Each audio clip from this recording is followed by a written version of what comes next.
My name's Alison Preuss. I'm the coordinator for Schoolhouse, which is the national home education organisation. Home educators tend to have a highly sensitive early identification antennae to detect threats to our existence because we're a bit of a misunderstood and misrepresented minority. We've been variously accused of subjecting our children to neglect or abuse, domestic servitude, forced marriage and religious fundamentalism. And I've had quite a few Mel Gibson moments as the state has repeatedly tried to encroach on our freedom to educate our children by other means. So from a purely self-preservation point of view, we've been actively opposing the universal data gathering behind what was to become the named person scheme since the Children and Young People Bill was just a twinkle in the government's eye. But we're just one among many square peg minorities who don't fit the round holes prepared for us by the state for dispensing its wellbeing prescriptions. I expect several here tonight are also square pegs who are being regularly hammered into unnatural shapes by services for reasons of disability, chronic illness, cultural difference, or even just making independent parenting choices. Having said that, I'm probably the saddest square peg here tonight, perhaps with the exception of my colleague Sheila over there. Firstly, we've been at this for a very long time, since about 2001, when home educators were tipped off by a teacher, ironically, to the systematic data collection that was going on.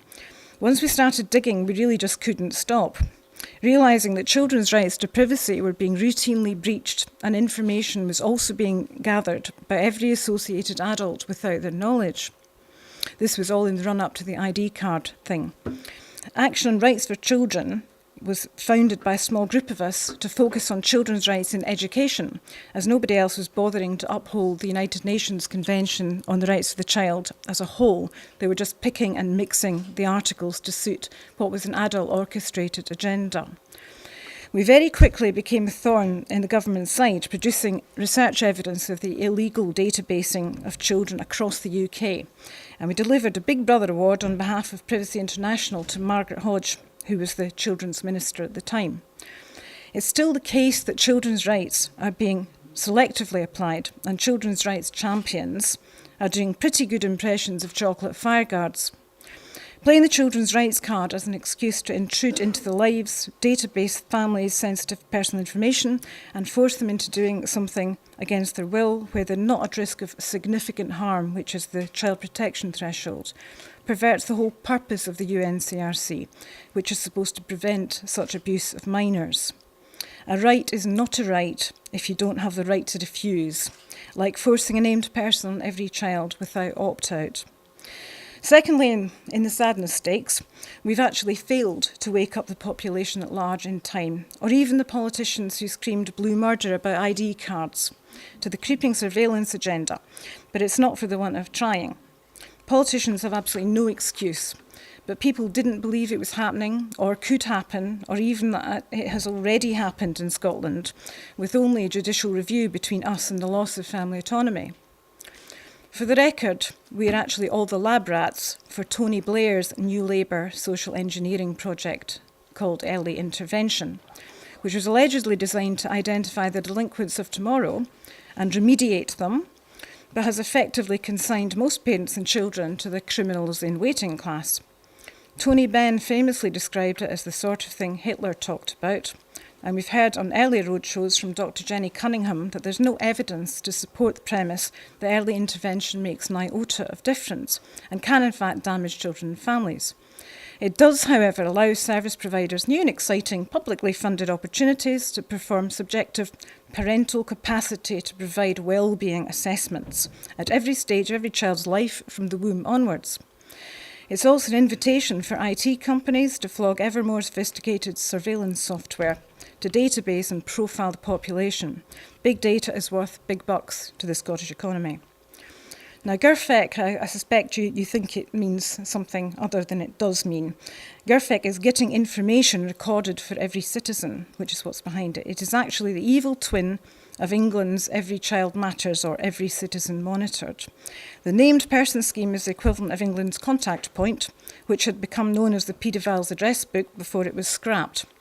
Both schemes involve the routine gathering and sharing of children and associated adults' personal data on a universal basis without consent, which has become known as data rape.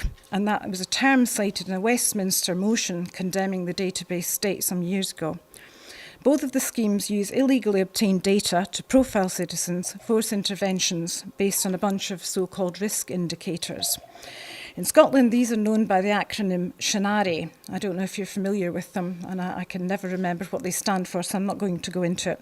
And they've gained cult status among professionals who've just been missold GIRFEC as a child protection scheme, which it is not.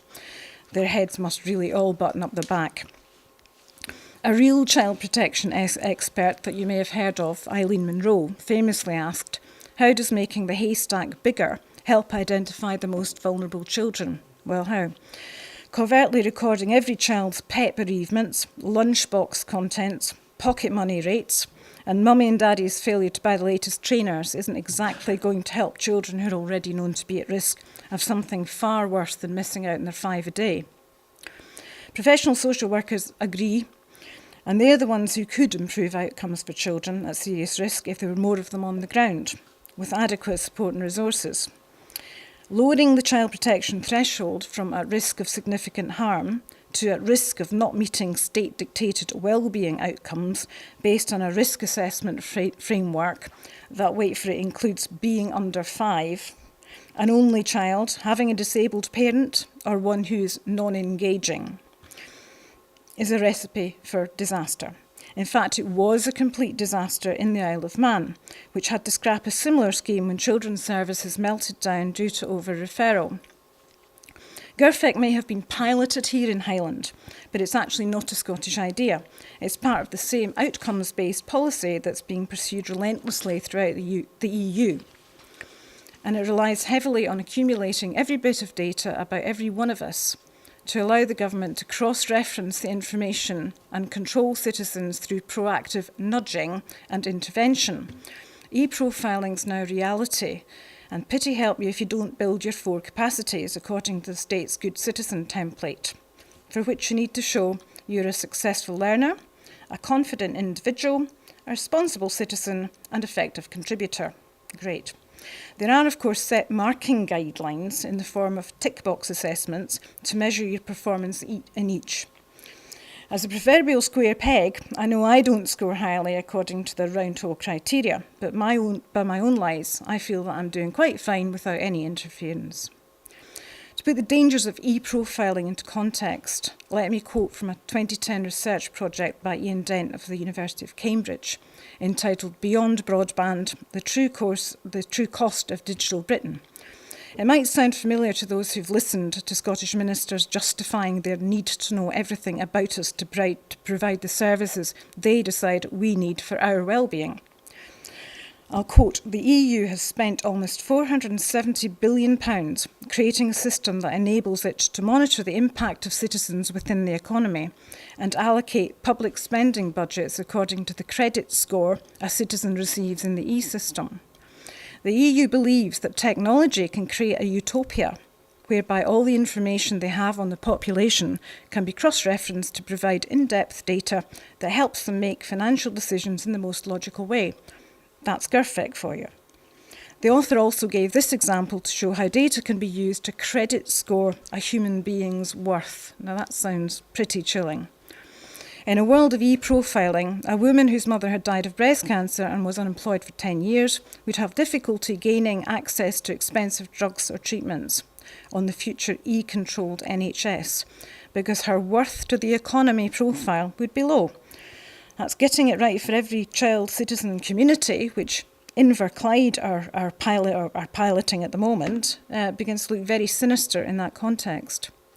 So it's all about the data, your children's data and your own data, and they're closing in. We keep having to catch up with hasty rebranding exercises, which we feel we may be partly responsible for, along with Kenneth Roy from the Scottish Review. Take the Evidence to Success school survey, which caused a real stooshy in Perth and Kinross due to its notorious questioning of pupils on their sexual and drug-taking habits.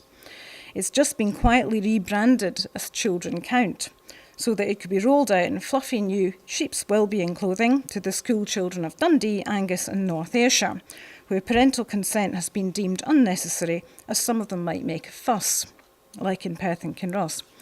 Unfortunately for those conducting the North Ayrshire Supplementary Household Survey, the saltcoat solution was deployed by parents, who collectively rebuffed the advances of strange blokes asking dodgy questions about young children. They'll be back, of course, they always are. What's happening on the ground isn't pretty, and I'm qualified to speak about this as someone who deals with inquiries. As a national charity, Schoolhouse takes a large number of these from families looking into home education. Traditionally, it's been a 50-50 split between parents making a positive choice and those who have reached the end of the school road, often because children have special needs or they've been bullied or for some problem. Since we set up our online petition to raise awareness of the agenda behind GIRFEC, we've been fielding significantly more inquiries from families who have absolutely no interest in home education, but who report they're being bullied, threatened and victimised by named persons assuming the role of state-sponsored dictators. Since Holyrood passed the legislation in February, we've been inundated as more families are experiencing unwanted interference by named persons, up to and including referrals to the Children's Reporter on spurious grounds. This is happening a full 2 years before the named person provision is scheduled to come into force. But families are already having their personal data stolen and assessed by multi-agency box tickers who may not personally approve of particular parenting choices and have had a couple of hours training on how to circumvent the law. Think chronic illness, disability, vaccination choices, travelling lifestyles, home birthing, attachment parenting, home education. And remember the Asha King case, which resulted in a European arrest warrant being issued for irresponsible parents seeking a second opinion and private medical treatment for their sick child. So what about all the evidence supposedly gleaned from Highland from the pilot for imposing a data collector on every child in Scotland? Well, for starters, it was predicated on a lie, and a very cruel lie. Danielle Reid, the 5-year-old child who was murdered in Inverness, despite multiple concerns being raised about her safety, was the original poster child for GIRFEC. But she was quietly dropped when we revealed the dates didn't add up. The project was already far advanced and just waiting for a suitable grave to rob. It's well documented that targeted multi-agency working is effective if it's properly resourced. It usually isn't. And compulsory as opposed to invitational inclusion is bound to fail, as it did in the Isle of Man, but not before causing lasting damage to services and families alike. Secondly, it was claimed that there were no complaints from parents, but the press has carried stories of parents who did complain and were ignored. Some of them are here tonight. Others are still complaining, and we know because we've been hearing from them on a regular basis. Thirdly, the evidence is purely policy-based, having been commissioned from vested interests who need to justify their own existence for the next funding round. And it was anecdotal, as Maggie was saying. The children's workforce is big business, and the public sector and the big state-funded charities have all fallen into line, drowning out smaller grassroots charities who've witnessed the pitfalls at first hand like ours. All attempts to obtain that raw data have failed. Finally, and this is our favourite claim, the opponents of GIRFEC, that would be us, are all misguided as scaremongers who don't understand that it's only a signposting service for parents who want it. There's no obligation to use it, and they're only here to help. Now, where have we heard that one before? If it's really so great and service users are all asking for it, it surely begs the question, why make it compulsory? So the cheerleaders' arguments are well rehearsed and often repeated by those who haven't actually bothered to think about it deeply. So here are some riposts we've prepared earlier. Now, we've all heard the first one. If you've got nothing tied, you've nothing to fear. Well, tell that to Asha King's parents. Personally, I'm very happy hiding my cellulite from public view, thank you very much, but it's not a crime to eat too many cakes yet. And also remember that privacy is a necessary condition of mental health, which is why it's specifically protected in human rights legislation. That's very important. Secondly, we've all heard, if it saves just one child. Sounds, perfectly reasonable. Well, it didn't save Mikhail Coular, who was known to children's services in Fife, where the GIRFIC named person is already operational and already causing problems for families who've been subject to malicious referrals. We know some of them. If it's implemented universally, GIRFIC puts the most vulnerable children at greater risk by diverting resources.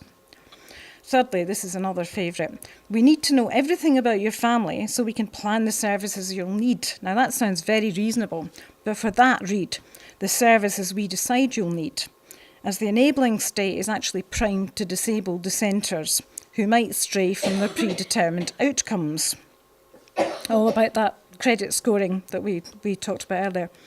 Why not actually address the needs of parents and children who are already queuing up to ask for support they've identified as necessary, but are being turned away through lack of resources or disagreement on the part of professionals who decide what services children need or which services children will be given? The future, I'm afraid, isn't bright if we do nothing. So we need to keep reminding parents, grandparents, everybody, that no family is actually safe from state intervention. The bar has now been set so low that we're all deemed a risk to our children's well-being. That's scary. Fortunately, the judicial review is in progress, but who'd have thought that ordinary parents would need to go to court to protect their children from the government's assault on their human rights?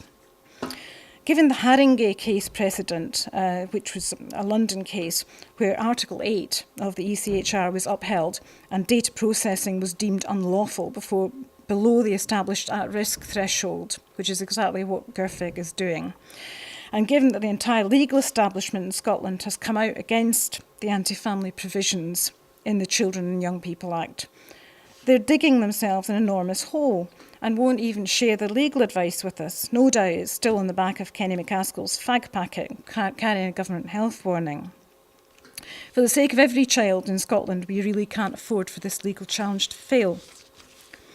But in the meantime, we've developed a few tactics of our own to keep these wolves from the door. Firstly, opt out of any school surveys.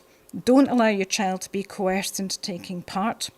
Have an opt-out note attached to your child's records, and remind teachers that there's a law against grooming children to disclose personal sensitive data. Secondly, withhold or withdraw consent from every service provider for any data processing without your written authority, and obtain confirmation that they've complied with that instruction. This might make you a non-engaging parent in the risk assessment stakes, but Aileen Campbell has gone on the record to say that there's no requirement to engage with a named person. So go who's right, we don't know. Thirdly, avoid providing personal information to services wherever possible, including third sector organisations whose remit is also now to mine data from you and your children. Try not to get guilt-tripped into providing feedback, which they claim the need to provide to prove they've met their outcomes, to get the next grant and provide future services. So you get the drift. Submit subject access requests under the Data Protection Act to obtain your own and your children's records. They must produce them within 40 days, and you may be surprised at what has been recorded and shared about you with every Tom, Dick and Harry. Playground tittle-tattle included. One parent we know was surprised to learn she was emigrating to Egypt, not just moving 2 streets away. That was recorded in her notes. Do you really want your child's teacher to have access to your entire family's medical and social work records at the click of a mouse? The Assistant Information Commissioner seems remarkably complacent and is even quoted in Perth and Kinross's training manual that encourages staff to circumvent the law. But his lay opinion is looking very sugly in the context of the Haringey judgment and when compared to the opinion of leading counsel like Aidan O'Neill. Fifthly, make formal complaints about every concern you have as a parent about the actions of your child's named person, whether that's a health visitor, nursery worker, teacher or other. Who knows? Consider asking for access to their police, health and social work records so that you can satisfy yourself as to their suitability to work with your child. On the Home Ed Forum's website that we administer, you'll find a 50-page thread, that's around about 500 posts, listing professionals convicted of abusing children. Rotherham has not inspired confidence, and Scotland has plenty of its own embarrassing skeletons rattling their way out of the closet. the paedophile's address book label still applies as it did to contact point. Finally, and I'm going to shut up now, when you find the government agents banging at your door announcing that they're there to help you, employ the saltcoat solution and send them away with a No to NP leaflet. Thank you for listening. Thank you.